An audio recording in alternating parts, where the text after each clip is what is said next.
ግን እንደ መፈክር እነዚህ ሰዎች ደፍረው የሚወጡበት ሁኔታ መፈጠር አልነበረበትም። እንደ መፈክር እነዚህ መልእክቶች በአደባባይ የሚወጡበት ሁኔታ መኖር አልነበረበትም። ቢኮዝ እንዴት ነው ሁለቱ አንድ ቦታ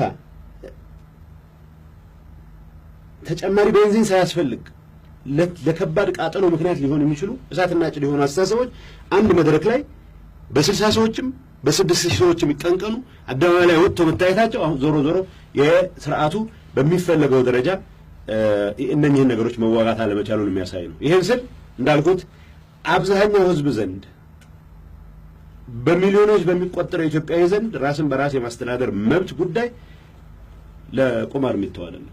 ለቁማር ስላልተተወም ጭምር ነው የነኚህ መፈክሮች በየጊዜው አቅጣጫቸውን የቀያየሩ አሁን ወደ ለየለት የግዛት አንድነት መፈክር ያደጉበት ሁኔታ ታያለ። እገሌ የሚባል ግዛት የኔ ነው፣ እገሌ የሚባል እንትን የኔ ነው ወደሚሉ ክርክሮች የሚገቡበት ሁኔታ ታያለ። ቅድም እንዳልኩት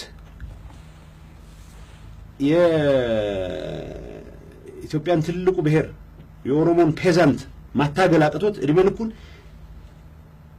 ዘር ሲቆጥር የኖረ ድርጅት አልሳካ ብሎት ወደ ተራ ሽብር ተግባር ከወረደ በኋላም ጭምር የሱን ባንዲራ ይዘው የሚወጡ ጥቂትም ቢሆኑ ወጣቶች መኖራቸው የሥርዓቱን ስራ በሚገባው ደረጃ አለመስራት ነው የሚያሳየው። የነዛን መጠንከር አይደለም የሚያሳየው።